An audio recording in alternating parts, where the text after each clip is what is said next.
Law enforcement continuing to break up encampments set up by pro-Palestinian students on college campuses across the nation.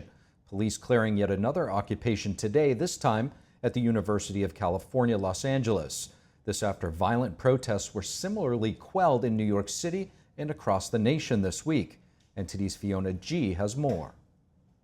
The police had warned protesters Wednesday to leave the UCLA campus. Early on Thursday, police began leveling tents and arresting individuals when the warnings were ignored.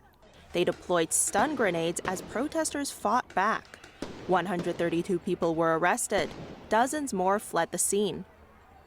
Academic workers at the university approved a strike, demanding that UCLA negotiate with the anti-Israel groups.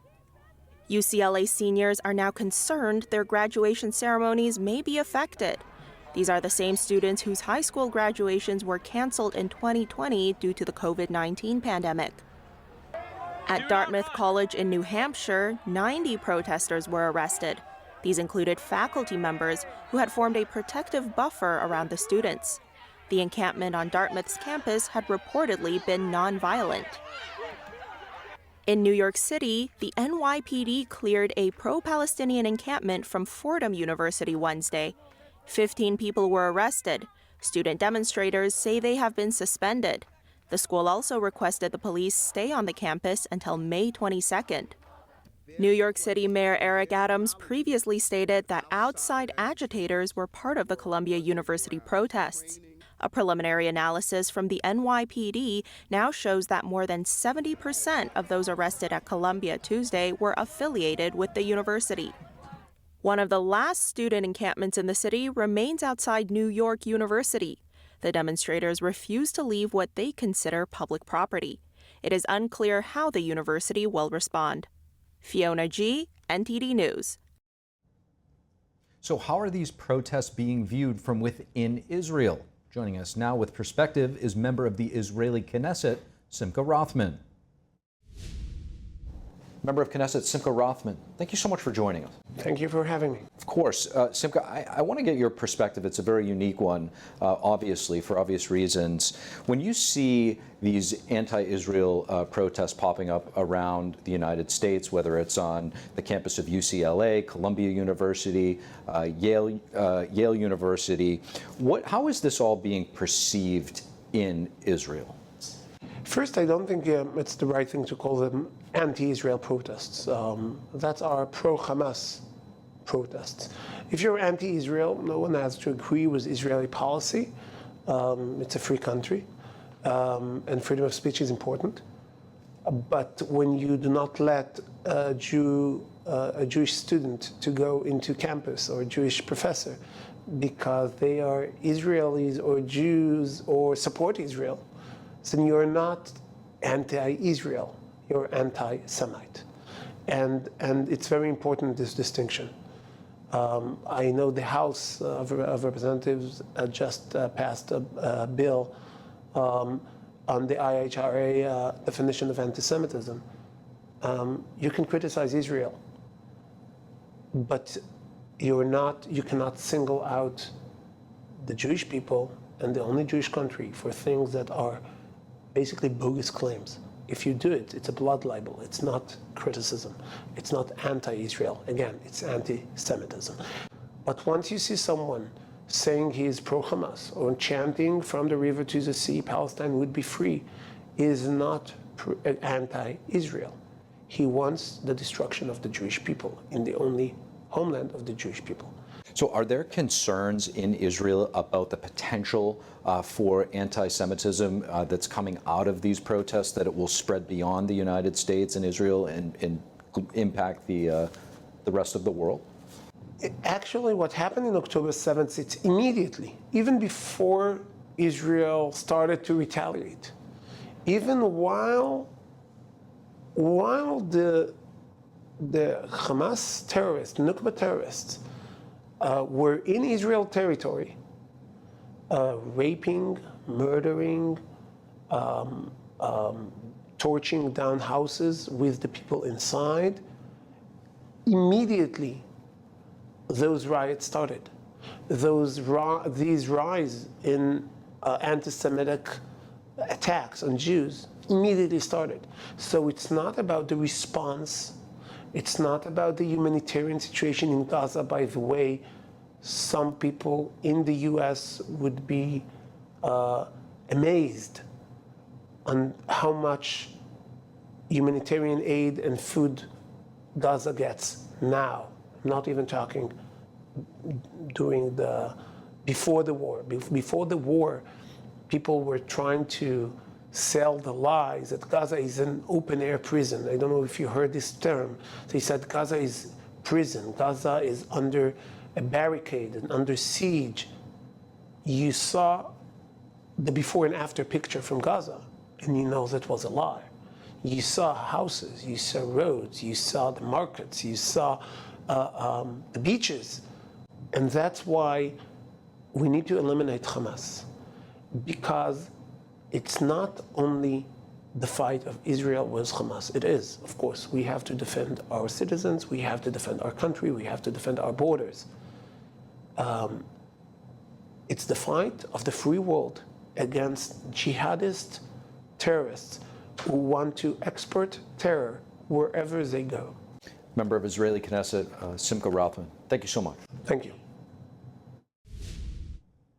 There's no right to cause chaos. That's what President Biden says in his first comments this week on the demonstrations. This as protesters continue to clash with police on college campuses throughout the country. Joining us now live is NTD's White House correspondent Iris Tao. Good evening, Iris. So what's the president's latest message on all of this upheaval throughout the country? Good evening to you, Steve. As protests and arrests continue nationwide, and President Biden on Thursday condemned chaos on college campuses while also defending the right to peacefully protest. Watch. There's the right to protest, but not the right to cause chaos. Peaceful protest is in the best tradition of how Americans respond to consequential issues. But neither are we a lawless country. We are a civil society, and order must prevail. And that marks President Biden's first comments on the issue in 10 days, during which pro-Palestinian protests on college campuses have quickly escalated, leading to more than 2,000 arrests nationwide. And this week, the White House called the takeover of a building at Columbia University absolutely wrong. And President Biden on Thursday added that similar actions have crossed the line of being peaceful. Watch. Vandalism, trespassing, breaking windows, shutting down campuses, threatening people, intimidating people, instilling fear in people is not peaceful protest. It's against the law.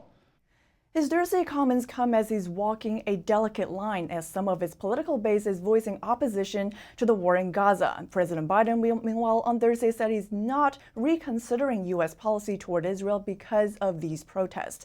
Meanwhile, Biden's 2024 rival, former President Trump, on Thursday called the current protesters radical left, adding that police officers are doing a good job. Watch. Because this is a movement from the left. These are radical left lunatics. And they got to be stopped now, because it's a shame. I'm so proud of the New York's finest. They're great people too. I know so many of them. And as Trump touts his relationship with the NYPD, President Biden on Thursday made a stop in Charlotte, North Carolina to pay respect to the 4 officers killed while serving a warrant there last week. And that's ahead of Biden's speech on investments in America in Wilmington, North Carolina, a battleground state that is seeking to win after narrowly losing it to Trump in 2020. Back to you, Steve. NTD's Iris Tao with that live report. Thank you, Iris. Republicans and Democrats coming together on Capitol Hill. Appears there is common ground in at least 2 areas, responding to the rise of anti-Semitism throughout college campuses and in keeping Mike Johnson as the Speaker of the House. Our Washington correspondent, Luis Martinez, has more. This week, the House of Representatives passed the Anti-Semitism Awareness Act with 320 votes in favor and 90 votes against. Unlike the Foreign Intelligence Surveillance Act and unlike foreign aid to Ukraine, and even unlike the passage of the fiscal year 2024 budget, it was House Democrats and not House Republicans who opposed this bill. We actually heard this week from House Minority Leader Hakeem Jeffries calling for bipartisan support to confront anti-Semitism. We should be doing everything possible in a serious and sensible way to combat anti-Semitism Earlier this week, House Minority Leader Hakeem Jeffries released a statement saying that House Democrats would support Speaker Mike Johnson in case Representative Marjorie Taylor Greene decided to activate her motion to oust Speaker Johnson. Let's listen to Congressman Eric Swalwell, the Democrat from California, explain the logic behind the move by House Democrats. Chaos agents like Marjorie Taylor Greene and others want to just send us and to send us back into chaos at the expense of getting things done. I do agree with our Democratic leadership that we should avoid that. It is important to note that House Minority Leader Hakeem Jeffries made it clear that House Democrats would vote their conscience and that they would only support Speaker Mike Johnson in this specific procedural vote filed by Representative Marjorie Taylor Greene. Let's listen.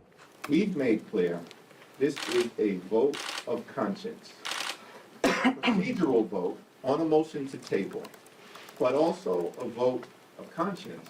Speaker of the House Mike Johnson decidedly rejected any notion that he had cut a deal with House Democrats in order to maintain his job. I've not requested assistance from anyone. I've not focused on that at all. I focused on getting the job done and getting the legislation passed, and that's what. No, there's no deals at all. No, not at all. So a rare sign of bipartisanship we've seen in Congress this week, with both Democrats and Republicans supporting the Anti-Semitism Awareness Act and also supporting Speaker Mike Johnson to retain his job. It remains to be seen if this bipartisanship will last throughout the summer. Reporting from Washington, D.C., Luis Eduardo Martinez, NTD News. Thank you for watching the Capitol Report. If you want to see our full broadcast, check us out at epochtv.com.